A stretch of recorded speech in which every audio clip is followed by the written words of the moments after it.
Ini mau nunjukin tentang Windows Live Writer. Jadi seperti yang Pak Risman bilang bahwa dengan menggunakan tools ini kita bisa offline blogging. Jadi sebelum kita melakukan blogging, kita bisa tulis dulu konsepnya segala macam offline. Jadi langsung di sini. Dan ketika misalnya kita connect ke internet, kita publish. Oke, yang menarik adalah dia udah mirip banget dengan seperti kalau kita biasanya pakai Word gitu. Contohnya saya ambil sedikit di sini.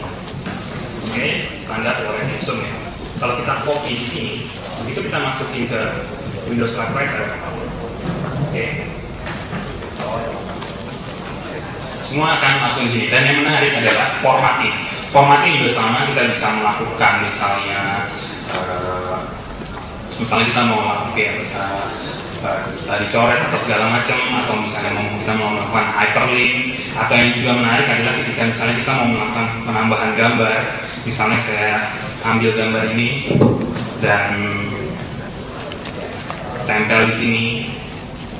Ini bisa kita lakukan, dan juga yang menarik adalah gambarnya juga kita bisa main-mainin, mau inline, mau left, mau right, atau misalnya kita mau tambahin efek, kita bisa tambahin efek di sini. Misalnya kita mau kasih gambar supaya black and white, atau misalnya biar agak lebih kecil lagi kita kasih sharpen, Gaussian rule, atau yang lain-lainnya, itu bisa kita lakukan.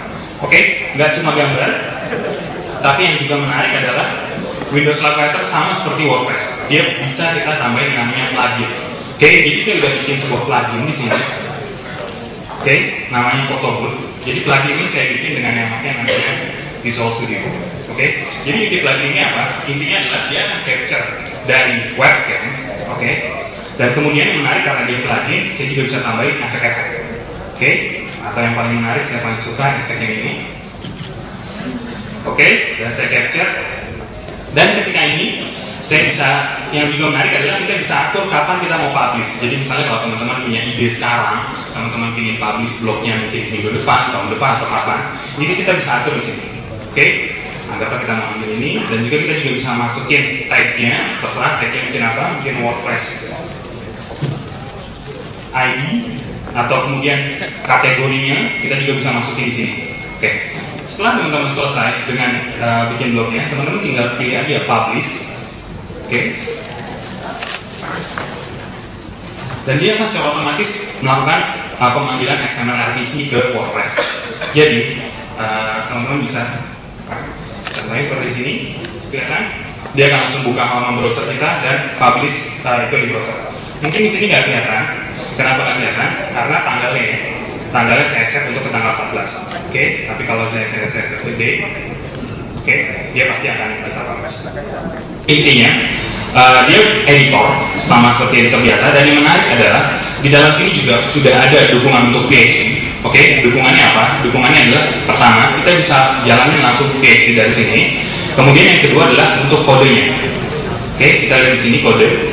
Kelihatan kan ya, untuk setiap PHP di sini ada sintaks highlightingnya. Dan juga yang menarik, untuk membantu programmer, ada yang namanya IntelliSense. Jadi kalau teman-teman biasanya akrab dengan fungsi-fungsi PHP, misalnya parse, parse string, atau yang lain-lainnya, teman-teman nggak usah ingat-ingat kode itu, teman-teman tinggal pakai IntelliSense di situ. Oke, kemudian apa sih yang dia tambahin untuk desainer? Yang pertama, yang paling menarik menurut saya untuk desainer WordPress adalah fitur CSS-nya. Oke, di sini kalau teman-teman perhatiin di sebelah kiri, di sebelah kanan, di sini adalah CSS Explorer-nya. Dan di bagian bawah, kalau teman-teman lihat di bagian sini Selected Style Preview, di sini kita bisa lihat gimana sih kalau CSS itu diterapkan. Oke, dan ini adalah skin WordPress biasa ya. Jadi kalau misalnya saya mau ganti dikit aja, misalnya saya ganti untuk header-nya, ini kan standarnya kalau nggak salah warnanya coklat ya. Oke, saya mau ganti, saya tinggal edit di sini aja, modify style. Misalnya saya sedikit aja, saya cuma mau ganti, misalnya saya cuma mau ganti backgroundnya, misalnya background colornya saya ganti jadi hijau misalnya. Sorry, bisa begini. Oke, ini bisa saya langsung jalankan dari sini. Oke, saya pilih indeksnya. Oke.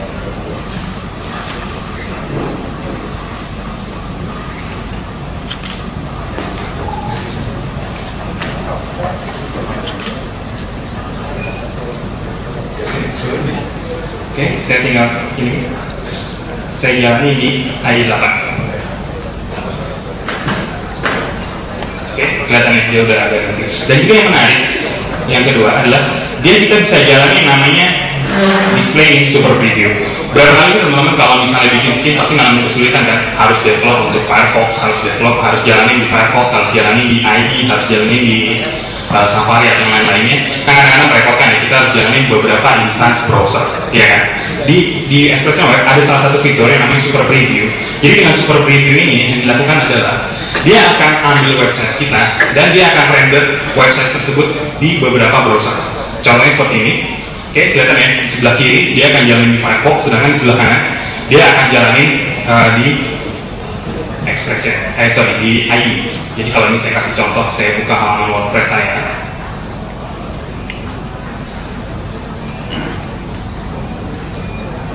Oke, saya buka halaman WordPress saya. Kelihatan ya, yang sebelah kiri ini adalah yang akan jalan di Firefox, sedangkan yang sebelah kanan adalah yang jalan di IE. Kemudian mungkin buat desainer beda satu pixel aja itu penting. Kita juga punya tools untuk compare-nya. Jadi kita bisa compare langsung, kalau kelihatan ya blur ya. Kenapa ini blur? Karena tentunya ada beberapa perbedaan pixel ya, antara kalau di render di IE atau di render di Firefox. Oke, jadi ini adalah salah satu fitur tambahan yang ada di Expression Web.